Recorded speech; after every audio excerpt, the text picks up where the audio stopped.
makers and market movers. This is The Pulse with Francine Lacqua. Well, good morning, everyone, and welcome to The Pulse. I'm Francine Lacqua here in London. So we've got a host of top guests this hour, including Noubar Afeyan, the founder of Flagship Pioneering and co-founder of Moderna. Plus, we're also joined by Giuseppe Lavazza, the chairman of the Italian coffee roaster. But let's begin with markets, and let's begin with the Fed. Well, Jay Powell has told U.S. lawmakers that officials are increasingly wary of potential risks to the labor market. He was careful, though, not to offer a timeline for interest rate cuts. I'm today not going to be sending any signals about the timing of any future actions. It doesn't seem likely that the next policy move would be a rate increase. We don't take things like that off the table, but that does not seem the likely direction. The likely direction does seem to be in, as we make more progress in inflation and as the labor market remains strong, we begin to loosen policy at the right moment.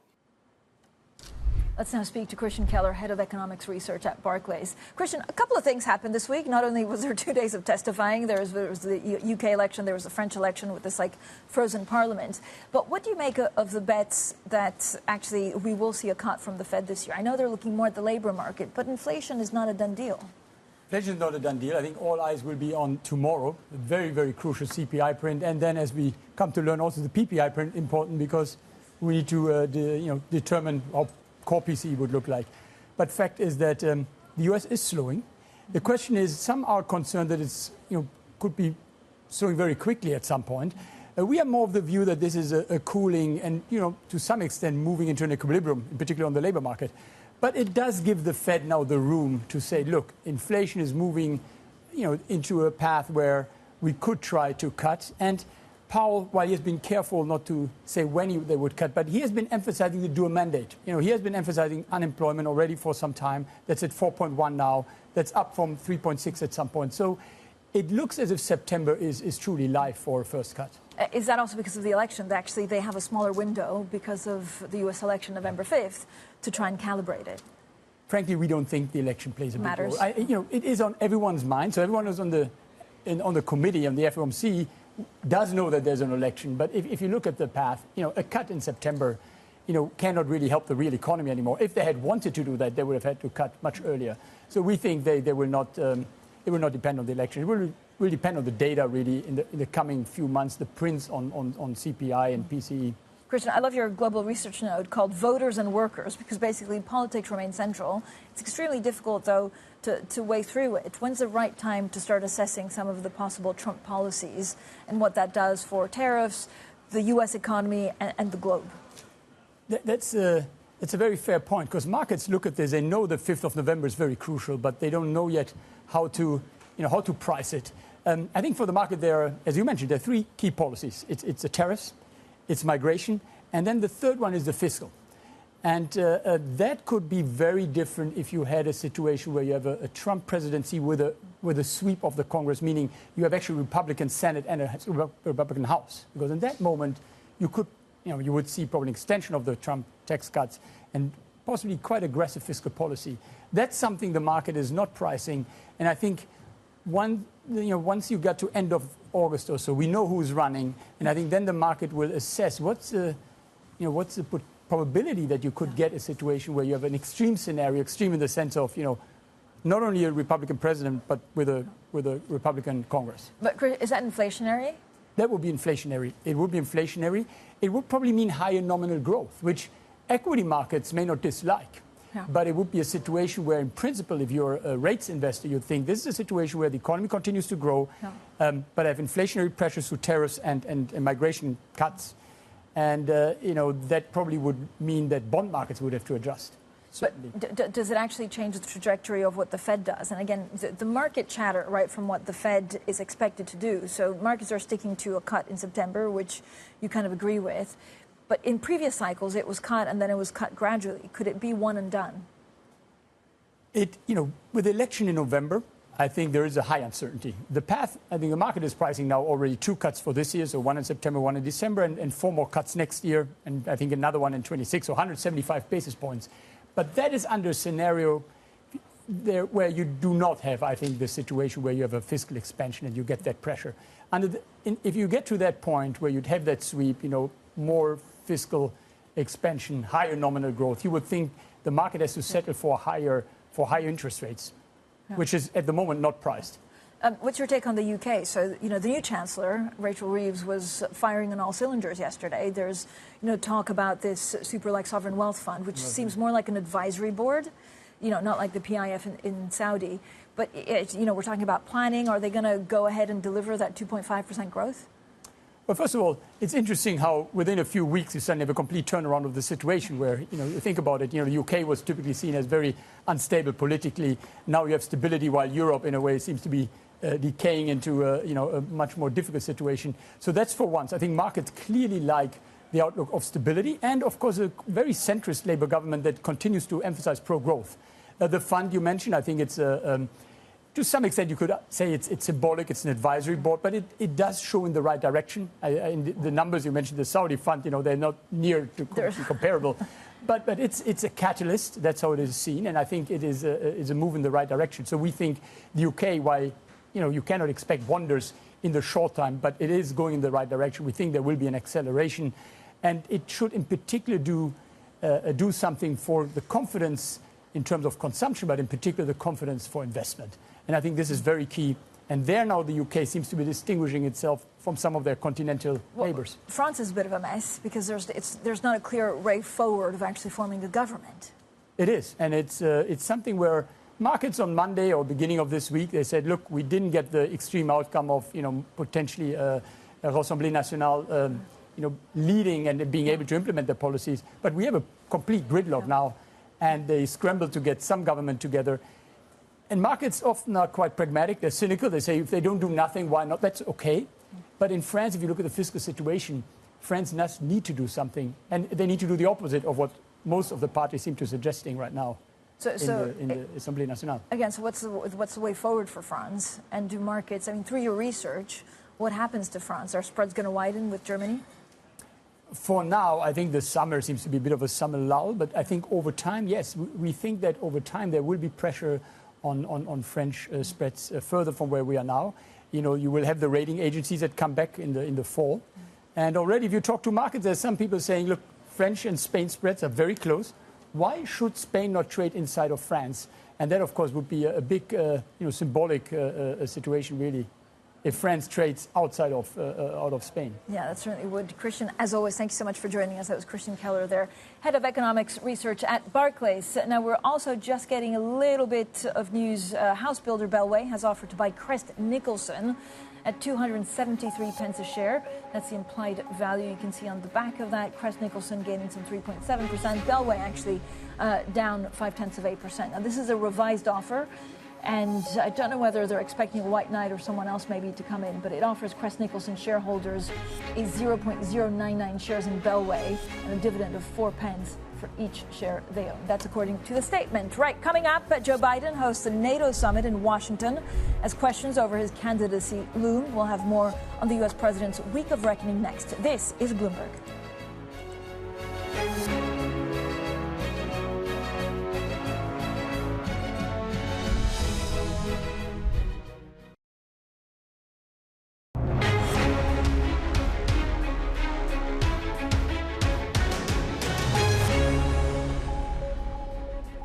The conversations that matter, the insights you need. This is The Pulse, and I'm Francine Lacqua here in London. Now, NATO has opened its summit in Washington by promising 5 long-range air defense systems for Ukraine.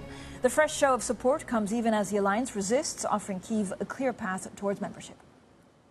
The United States will make sure that when we export critical air defense interceptors, Ukraine goes to the front of the line.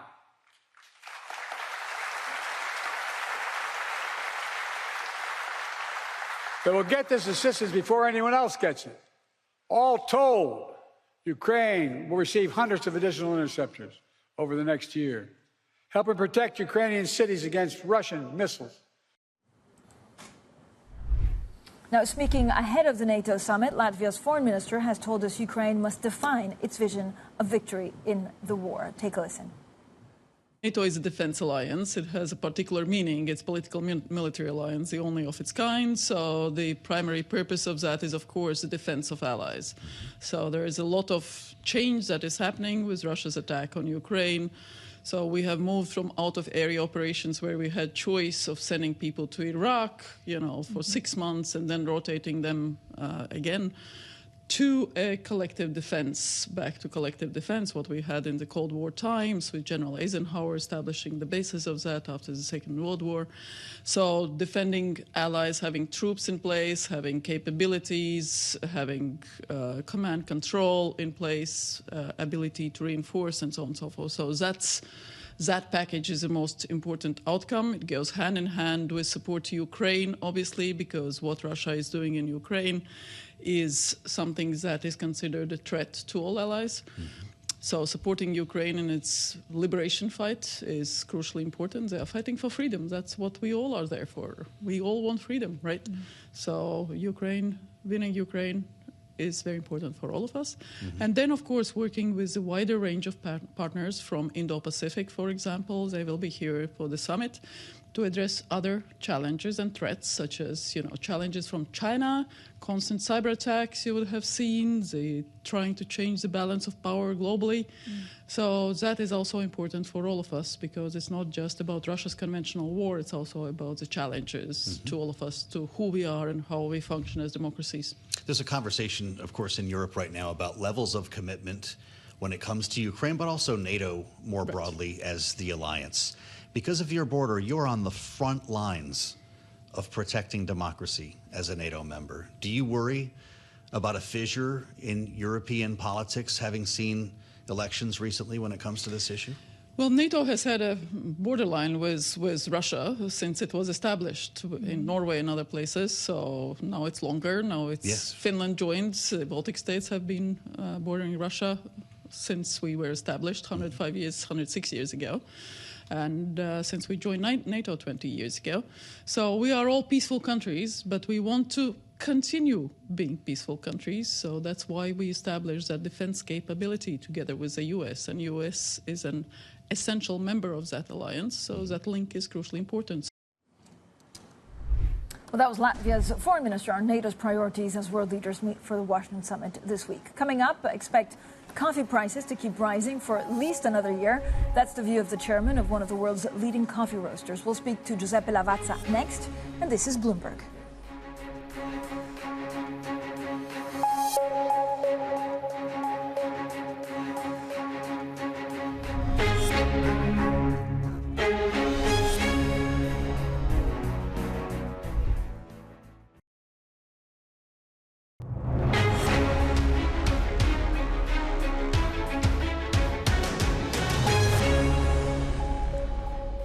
So coffee roaster Lavazza says bean prices will keep rising until the middle of 2025 due to supply shortages from key growers. Now, with new deforestation regulations also taking effect, European consumers are set to pay even more for their caffeine hit. Now, joining us now is Giuseppe Lavazza, chairman of the Lavazza Group. Giuseppe, as always, thank you so much for joining us. Disclaimer, I'm the hugest coffee fan, probably this side of London. Are you selling the same amount of coffee around the world, or have higher prices meant people are holding back?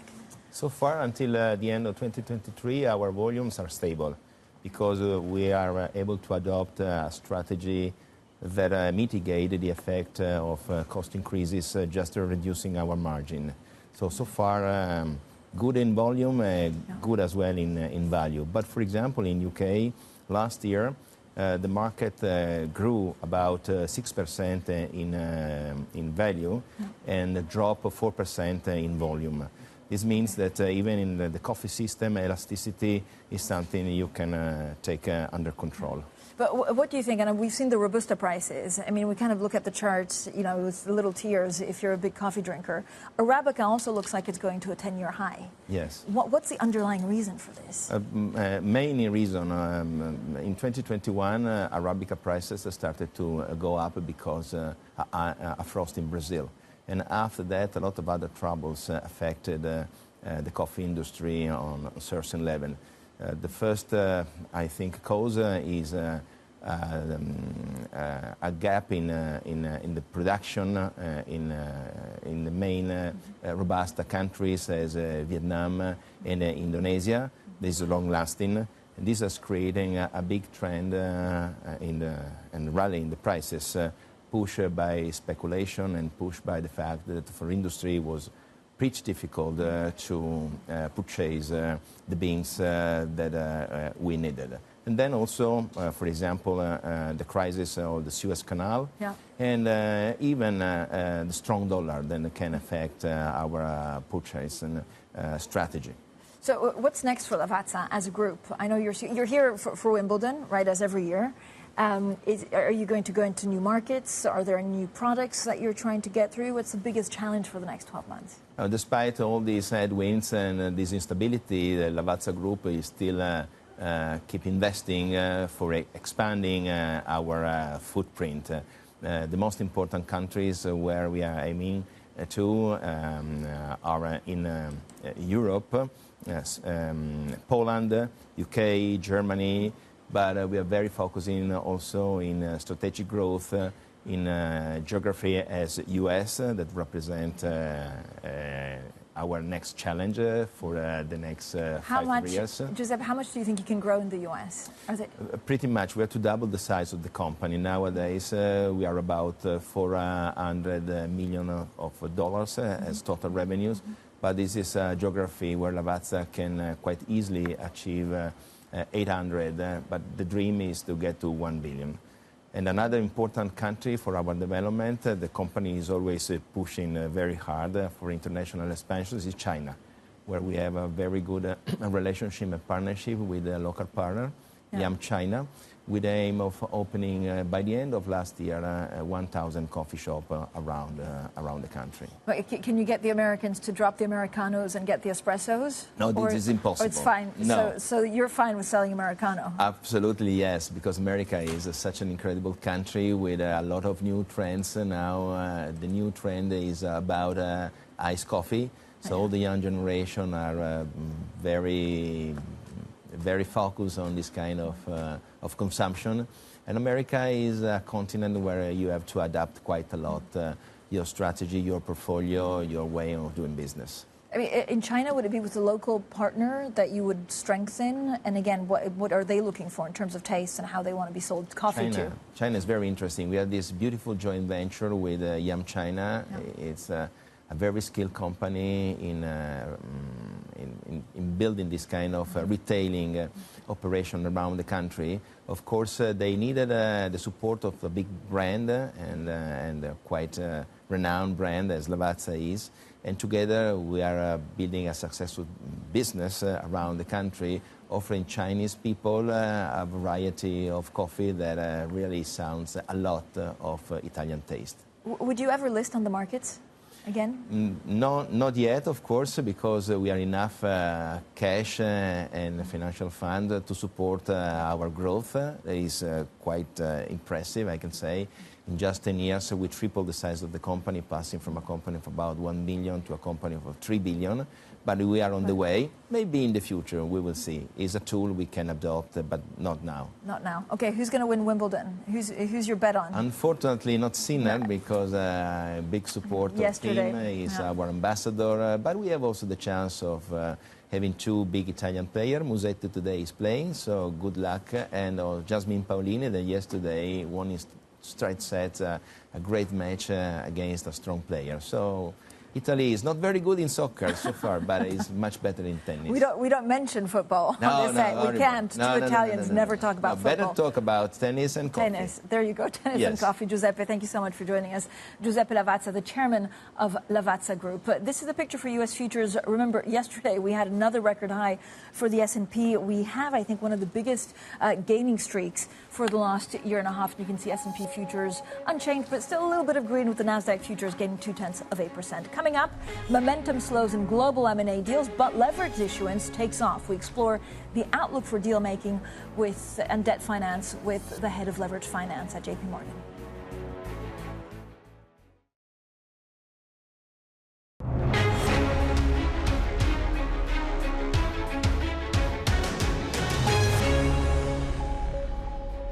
Well, good morning, everyone, and welcome to The Pulse. I'm Francine Lacqua here in London, and these are your top stories. Jay Powell tells Congress that Fed officials are increasingly wary of potential risks to the labor market and warns inflation is not the only challenge facing the central bank.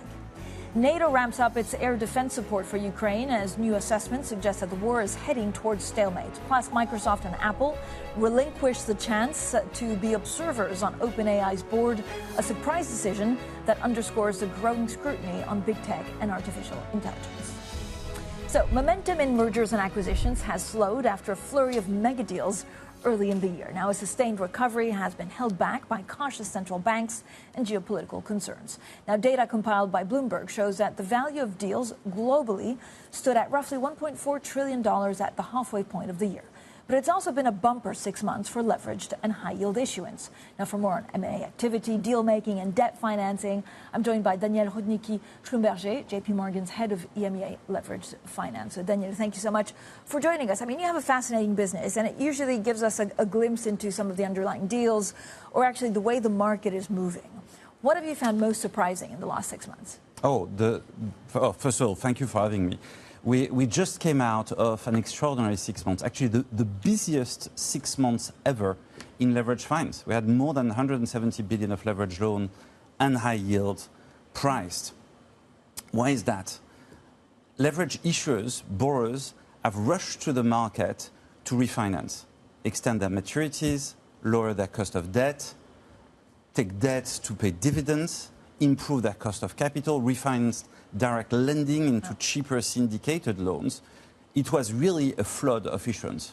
But what's crazy is that if you look at, the 75%, I think, of year-to-date volumes, it's not M&A related. So what does this tell us about the real economy? Is that there are opportunities out there? Is it that people are nervous about something happening? You're right. There has been very little M&A happening, and the market has been very weighted towards refinancing. We're seeing more M&A. Confidence is coming back, right? It's a trickle that's turned into a river, but it's not quite a flood yet. But every quarter, it's getting a little bit better. Yeah. The corporates are somewhat leading the charge. I think we're going to see more, but it's gradual. And yes, there are a lot of uncertainties out there. Pricing assets, pricing companies is still difficult. Private equity, which has a lot of firepower, is only starting to get back into the M&A flow, but we're starting to see some positive signs, like public to privates. And so was that because of a price mismatch? And is that price now coming down, or is it just that people are desperate to sell? It's a combination of factors.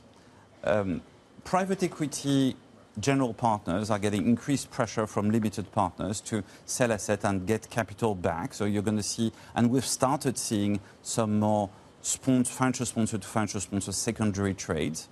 More money is being deployed. But yes, finding the right price for assets is difficult. There's still a lot of uncertainty out there.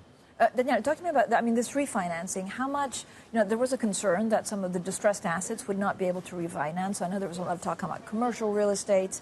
Is this refinancing good refinancing, or does it spell trouble? Because interest rates have gone up quite high, and actually not many have lowered them yet. So let's start with interest rate and cost of debt. Cost of debt today is actually not that high. If you look at spreads in the high yield market, they're about 200 basis points lower than their long-term average.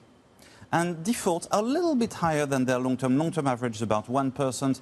Today, they're more around 2-3%. So the excess spread, what you get over the risk, is actually not that high. So a lot of issuers and borrowers are thinking, well, it's actually not not a bad time to try to refinance. The maturity wall you were talking about is being worked on actively and is a lot less of a concern today for the market in general. Of course, there will be certain issues who have idiosyncratic issues that we'll need to deal with. So what's being refinanced the most? Is it an industry? Is it a region? Is it a type of asset? It's across the board, across the board.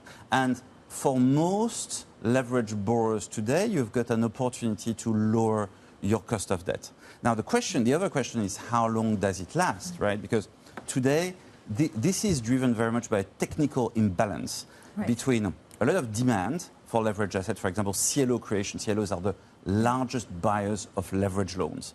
CLO creation has been the highest ever for the first half of the year, right? So there's a lot of demand, and as we said, there's very little M&A, right? So there's very little new money supply. So there's a technical imbalance.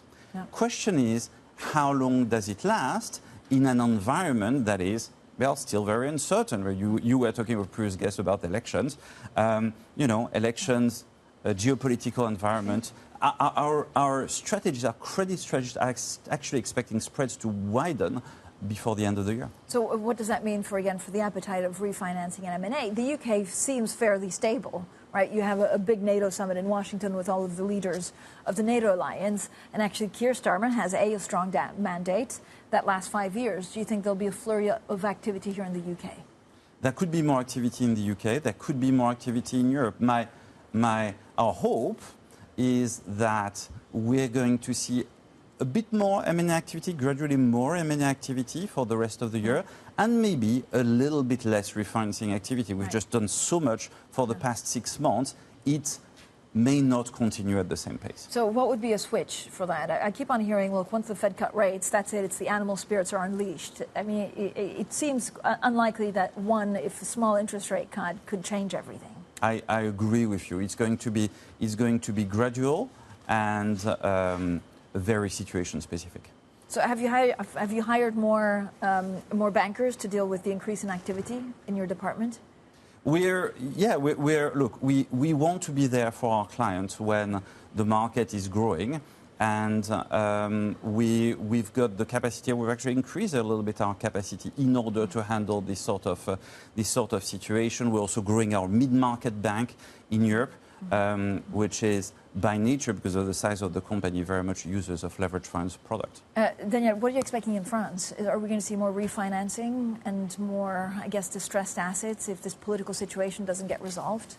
So for now, the markets are not drawing any short-term conclusion.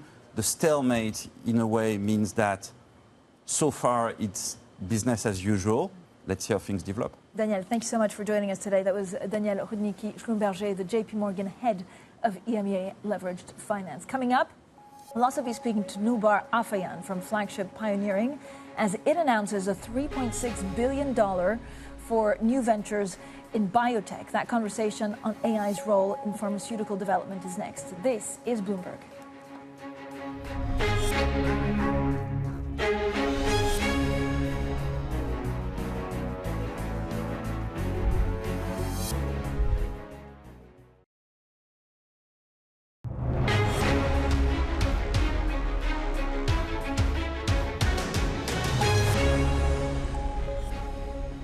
The conversations that matter, the insights you need. This is The Pulse, and I'm Francine Lacqua here in London. Now, biotech company Flagship Pioneering has raised $3.6 billion for ventures in health, sustainability, and AI. With $14 billion of assets under management, it ranks amongst the top biotech investors globally. Now, the firm has launched and invested in dozens of companies, including Moderna. Well, I'm delighted to be joined, as always, by Noubar Afeyan, the Flagship chief executive and founder, who's also, of course, co-founder of Moderna. Noubar, thank you so much for joining us today. Congratulations on this big round of fundraising. As a mainstream biotech VC, how do you see AI actually impacting drug discovery, but also, development in healthcare in general, of which you want to be part of? Well, Francine, first, thanks for having me this morning. It is indeed an important milestone because, in our type of business where we're creating new companies and helping them grow, kind of every ending is a beginning. So this is a beginning of a new wave of innovation and potential to impact healthcare and sustainability. And in fact, we are living at a time where, over the past 25 years that Flagship's operated, we've never seen a technology such as AI that is so suitable for kind of reducing the uncertainty involved in drug discovery and drug development. Here we're dealing with complex biological systems. Historically, we've not really understood the details and the mechanisms of what actually goes wrong in disease and how we can actually make some specific changes to be able to help heal or improve the state of a patient. And we're beginning to measure, handle the data, and create models that'll help guide us. And we're seeing acceleration in the time it takes to come up with early candidates as drugs, and then very much so helping us identify the patients to be able to target in trials. So this, everywhere you look, this technology has applications, and we think it's very early in its development. So, Noubar, what do you think will be disrupted the most in this drug discovery? Is it, I guess, an asset of medicine that can benefit more quickly than others? I think that if you look at what medicines generally do, they're intended to very precisely and safely alter the state of a particular cell or a particular target protein.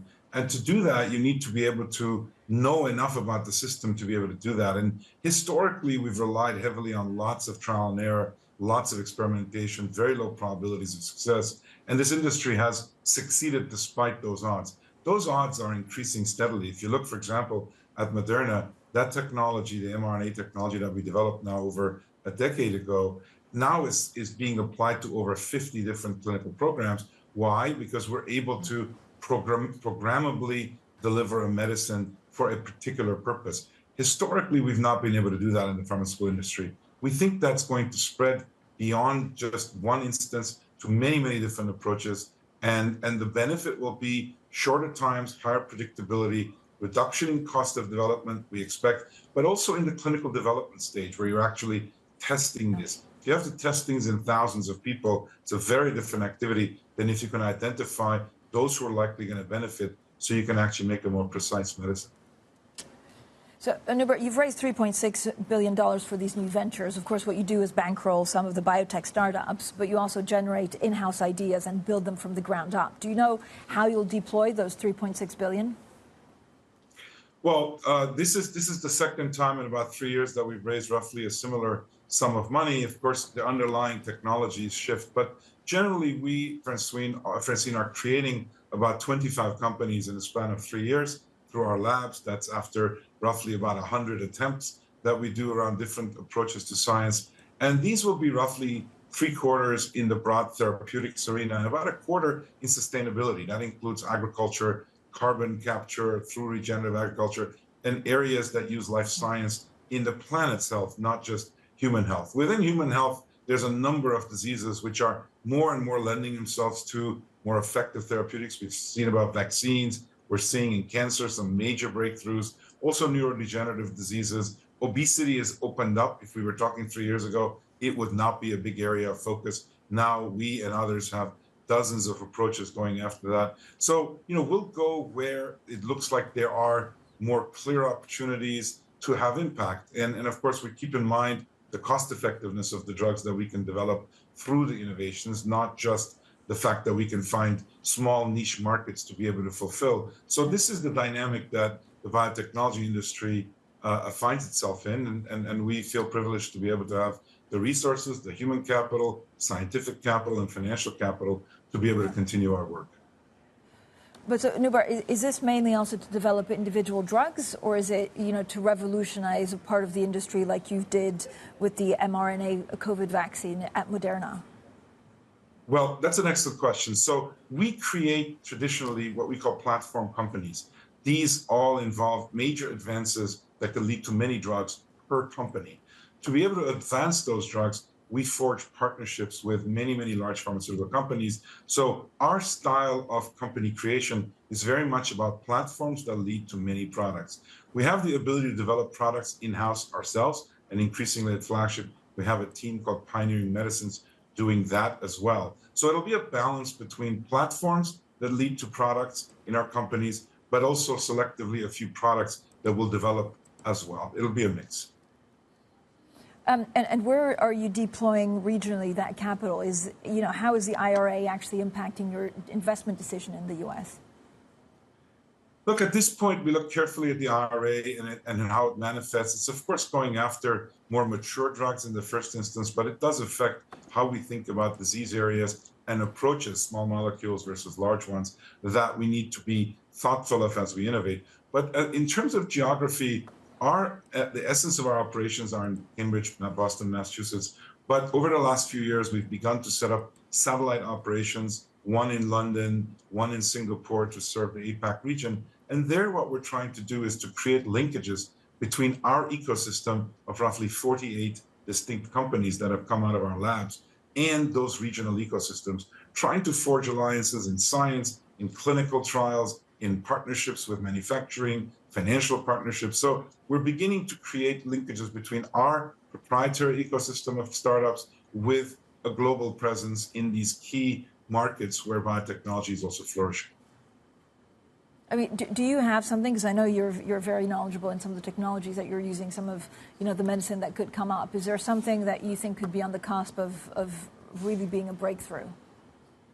Look, there's two things that I'll just mention, but of course we have a lot. So anytime I mention two, all the rest kind of feel like they're not as important. And in fact, they are. But just very briefly to mention, there's two companies I'll mention. One called Generate Biomedicines that's truly cracked the ability to be able to computationally generate antibodies, monoclonal antibodies. These are the mainstay drugs over the last few decades of biotechnology, but we can computationally now generate them to go after any target very, very specifically and very quickly.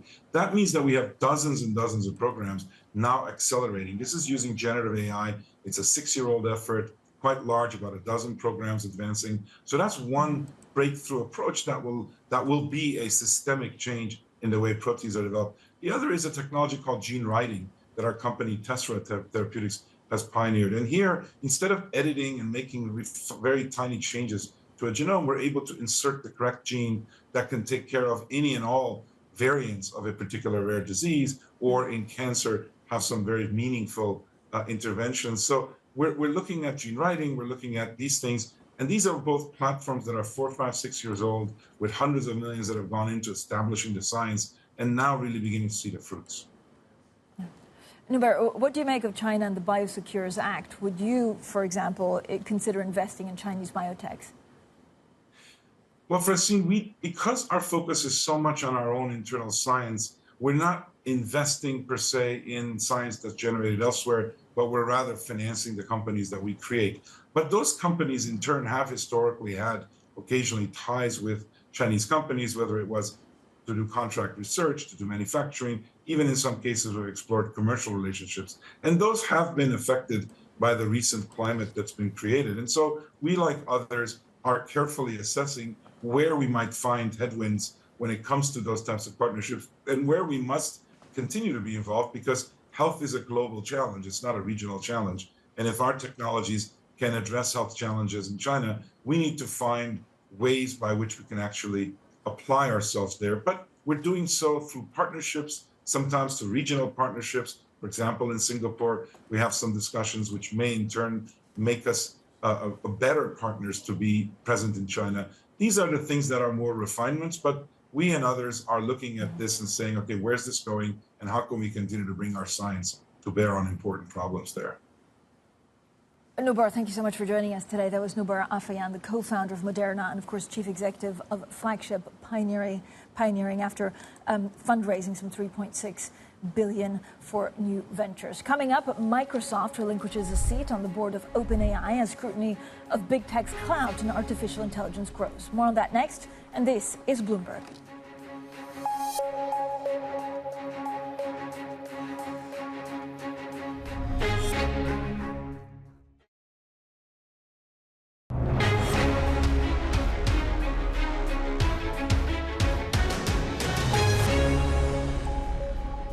The conversations that matter, the insights you need. This is The Pulse, and I'm Francine Lacqua here in London. Now, Microsoft and Apple have relinquished the chance to be observers on OpenAI's board. Now, the surprise decision underscores growing scrutiny from antitrust regulators on big tech's influence over artificial intelligence. So let's get more from Bloomberg Daybreak anchor Tom McKenzie, also, of course, our tech expert. So, Tom, I don't quite understand. Do they not want to be on the board because they don't want that extra scrutiny on themselves? That seems to be what's coming through. Here's the background. Of course, Microsoft has invested $13 billion in OpenAI. Take your mind back to November of last year. That's when Sam Altman, of course, the CEO at the time of OpenAI, was dramatically ousted. It was Satya Nadella of Microsoft who then engineered his return to OpenAI, and he was reappointed a few days later, but with a very different board. In fact, only one previous member of the board remained. Microsoft then got this observer seat, so they've had that since November. Here's the quote I think is interesting from Microsoft then. They said, over the past 8 months, so since November, we have witnessed significant progress from the newly formed board and are confident in the company's direction. We no longer believe our limited role as an observer is necessary. What you're pointing to, though, Francine, correctly, is that probably doesn't tell you all of the story. There is this regulatory scrutiny. We have Microsoft now not taking up this board seat. Neither is Apple, as we mentioned in the introduction to this, because Apple have done this partnership with OpenAI, embedding OpenAI into some of Apple's services as part of Apple Intelligence. So really important as well. So both companies deciding they're not going to take those board seats at this point. So the fact that they're not taking board seats, what does that mean? Does it make it less safe, or is it just that actually they don't want to be involved with OpenAI directly? Yeah, that's also a good question. Do they want to have that scrutiny? Because we know there's been some controversy around Sam Altman. That's what led to his ouster in the first place. There are some who are concerned that he's pushing too quickly, too fast on his technology. They don't have the board seat, maybe they don't have their insight. OpenAI say they're going to have a different structure to keep their major investors and Microsoft and Apple informed. So they say, don't worry about that. But in terms of the regulatory scrutiny, it's coming from both sides, Europe and the US. So the US are looking at an antitrust consideration when it comes to Microsoft and its dominance, the alleged dominance in terms of generative AI. In Europe, they are also looking at the extent to which competitors of Microsoft are feeling the pressure, particularly as Microsoft starts to embed some of OpenAI's abilities. It's a symbiotic relationship between Microsoft and OpenAI. Microsoft are using OpenAI's abilities in things like Windows and Copilot. OpenAI are using Azure, Microsoft's cloud service, to build out their models and their products. We are also getting a bit of scrutiny in the US over Microsoft's deal with Inflection as well when they absorb part of that team. So it's a reminder this is a land grab for resources, as land grab for talent, and regulators are paying close attention. Tom, thank you so much. Daybreak anchor there, Tom McKenzie. Now we'll have plenty more throughout the day. Up next, Bloomberg Brief with Daniel Manis. This is Bloomberg.